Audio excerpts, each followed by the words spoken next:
আমরা পত্রপত্রিকাতে এবং সোশ্যাল মিডিয়াতে দেখেছি যে প্রচণ্ড দাবদাহে বা খড়তাপে বা তাপ প্রবাহে পুড়ছে পুরো বাংলাদেশে প্রচণ্ড তাপমাত্রা বেড়ে যাওয়ার কারণে, প্রচণ্ড গরমের কারণে মানুষের মধ্যে একটা নাভিশ্বাস পরিস্থিতি, হিট স্ট্রোক করে ফেলার মতো অবস্থা, অসুস্থ হয়ে যাওয়ার মতো অবস্থা। এবং যাদের সাথে আমরা কথা বলছি তারা প্রত্যেকেই খুব অস্বস্তিতে আছেন, অনেকে অসুস্থ, দোয়া চেয়েছেন আল্লাহ তাআলা তাদের সবাইকে সুস্থ রাখুন। এবং আল্লাহ তাআলার কাছে আমরা কামনা করছি আল্লাহ তাআলা এই তাপ যেন কমিয়ে দেন। তাপমাত্রা বেড়ে যাওয়া, তাপমাত্রা কমে যাওয়া, এগুলো সবই ন্যাচারাল ফেনোমেনা, এটা পৃথিবীর স্বাভাবিক একটা নিয়ম। এবং এগুলোর অনেকাংশেই আমরাও দায়ী, কারণ আল্লাহ তাআলা বলেছেন লাহারাল ফাসাদু ফিল বাররি ওয়াল বাহরি বিমা কাসাবাত আইদিন নাস, জলে স্থলে যত বিপর্যয় এগুলো তোমাদের হাতের কামাই। কখনো শীত আসে, কখনো গরম আসে। আল্লাহ তাআলা শীত গ্রীষ্ম উভয়টার কথাই কোরআনে বলেছেন। আল্লাহ তাআলা বলেছেন লি ইলাফি কুরাইশ ইলাফিহিম রেহলাতা শীতাই ও সইফ। শীতা মানে হচ্ছে শীতকাল, আর সইফ মানে হচ্ছে সামার। অর্থাৎ গরম ঠান্ডা দুটোর কথাই কোরআনে আছে, দুটোই এই পৃথিবীতে থাকে, এটা একটা প্রাকৃতিক ব্যাপার। কিন্তু মাঝে মাঝে আমাদের কারণেই এই পৃথিবী অনেক বেশি ঠান্ডা হয়ে ওঠে, আবার অনেক বেশি গরম উত্তপ্ত হয়ে ওঠে। আমরা যদি দেখি যে আমরা যে পরিমাণে গাছ কাটি, আমরা যে পরিমাণে পাহাড় কাটি, আমরা যে পরিমাণে নদী সাগরগুলোতে ডাম্পিং করি, এগুলোর কারণে এই যে একটা ন্যাচারাল ইকো ব্যালেন্স, এটা নষ্ট হয়ে যাচ্ছে। এবং পরিবেশ বিজ্ঞানীরা বলছে যে ধীরে ধীরে পৃথিবীর তাপমাত্রা এতটাই বাড়ছে যে আমাদের পৃথিবীর দুই প্রান্তে যে মেরু অঞ্চল আছে, ওই আইসবার্গগুলো গলে গলে পৃথিবীর অনেক দেশ দেখা যাবে যে একটা সময় পানির নিচে চলে যাবে, এবং গরমের সময় হুট করে প্রচণ্ড গরম পড়বে, এবং শীতকালে স্বাভাবিক নিয়মের বাইরে যে প্রচণ্ড শীত পড়বে। এটা কিন্তু আমাদের হাতের কামাই। সো আমরা যেন প্রকৃতির সাথে কোনো বাদাবাজিতে লিপ্ত না হই, আমরা যেন প্রকৃতিকে প্রকৃতির মতো থাকতে দেই, আমরা যেন বেশি বেশি গাছ লাগাই, গাছ না কাটি, আমরা যেন বনাঞ্চলকে নির্মূল না করি, আমরা যেন প্রকৃতির যে স্বাভাবিক ফ্লো এটা যেন ঠিক রাখি, আমাদের নদী নালা জলাশয় সাগর মহাসাগরগুলো, এগুলোর সাথে যেন এহসানের সাথে আমরা আচরণ করি। তাহলেই প্রকৃতি আল্লাহর দেয়া এই পৃথিবী, এই বসুন্ধরা সুন্দর থাকবে এবং বাসযোগ্য থাকবে। তো আমরা যদি রাসূল সাল্লাল্লাহু আলাইহি ওয়াসাল্লামের গাইডেন্সের দিকে তাকাই, তাহলে দেখব যে মদিনাতেও মাঝে মাঝে বৃষ্টি যদি কম হতো, রাসূল সাল্লাল্লাহু আলাইহি ওয়াসাল্লাম বৃষ্টির জন্য দোয়া করতেন, স্বস্তির জন্য দোয়া করতেন।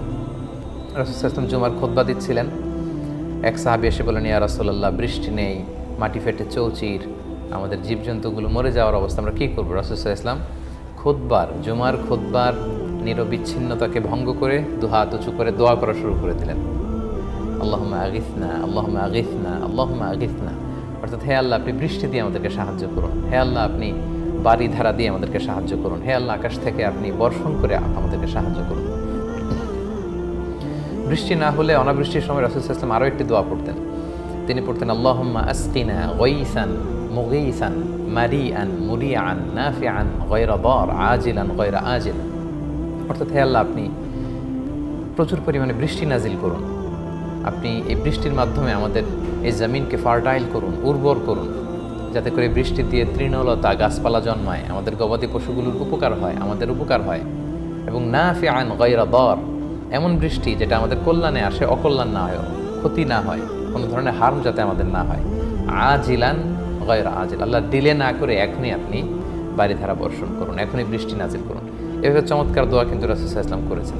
এবং যখন বৃষ্টি নামতো, আল্লাহ রাসূল সাল্লাল্লাহু আলাইহি ওয়াসাল্লাম ইনদামা রাআল মাতারা ক্বাল, বৃষ্টি দেখলে তিনি পড়তেন আল্লাহুম্মা সাইয়িবান নাফিআ, হে আল্লাহ এই বৃষ্টিটা আমাদের জন্য কল্যাণকর করুন। কারণ কোনো বৃষ্টি দিয়েও কিন্তু আল্লাহ তাআলা মানুষকে ধ্বংস করেছেন। নূহ আলাইহিস সালামের সময় শাস্তিটা ছিল কিন্তু বৃষ্টি, প্রচণ্ড রেইনফলের মাধ্যমে ফ্লাড হয়েছে, শাস্তি ছিল এটা। তো আকাশে বিদ্যুৎ চমকালে রাসূল সাল্লাল্লাহু আলাইহি ওয়াসাল্লাম অস্থির হয়ে পড়তেন, ঘর থেকে বেরোতেন, আবার ঢুকতেন। আম্মা জান আয়েশা রাদিয়াল্লাহু তাআলা আনহা জিজ্ঞেস করতেন ইয়া রাসূলুল্লাহ, আপনি তো বিচলিত কেন? রাসূল সাল্লাল্লাহু আলাইহি ওয়াসাল্লাম বলতেন যে আমি জানি না আকাশের এই মেঘমালা কি আমাদের জন্য কল্যাণকর বৃষ্টি আনবে, নাকি প্রচণ্ড থান্ডার, বজ্রপাত, শিলাবৃষ্টি এবং অতিবৃষ্টি দিয়ে ফ্লাড হয়ে মদিনাটা শেষ হয়ে যাবে আমাদের পাপের কারণে। তো রাসূল সাল্লাল্লাহু আলাইহি ওয়াসাল্লাম কিন্তু এভাবে রিঅ্যাকশন দেখাতেন। তো সম্মানিত শুধু আমরা যেন বৃষ্টির জন্য দোয়া করি। রাসূল সাল্লাল্লাহু আলাইহি ওয়াসাল্লাম সাহাবাদেরকে নিয়ে বৃষ্টির জন্য দোয়া করেছেন। আমাদের বাংলাদেশে বিভিন্ন জায়গায় বৃষ্টির জন্য দোয়া হচ্ছে, এটা একটি হারিয়ে যাওয়া সুন্নাহ।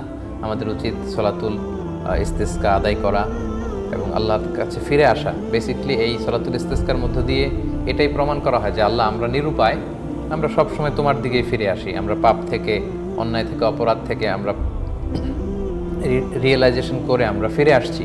প্রায়শ্চিত্ত করে আমরা ফিরে আসছি, আমরা অনুতপ্ত হয়ে তোমার দিকে ফিরে আসছি। এই ফিরে আসাটা, এই আকুতিটা, এই কাকুতিটা আল্লাহ তাআলা দেখতে বড্ড পছন্দ করে। তো যাদের সুযোগ হয় আমরা যেন সূরাতুল ইস্তিসকা পড়ি এবং এই দোয়াগুলো যেন করি। আল্লাহ তাআলা হিমেল শীতল ঠান্ডা বাড়ি বর্ষণ করে আমাদের প্রিয় মাতৃভূমি বাংলাদেশের এই প্রচণ্ড তাপদাহকে আল্লাহ তাআলা যেন কমিয়ে দেন। এবং আমরা দেখেছি যে ঢাকায় 40 ডিগ্রি সেলসিয়াস তাপমাত্রা রেকর্ড হয়েছে এবং বাংলাদেশের সর্বোচ্চ 42 ডিগ্রি তাপমাত্রা, যেটা বিগত প্রায় 50-60 বছরও এরকম হয়নি। 60-এর দশকে এরকম তাপমাত্রা উঠেছিল। সো ব্যাপারটা খুবই জনজীবন অতিষ্ঠ হয়ে উঠছে, মানুষ খুব কষ্ট পাচ্ছে।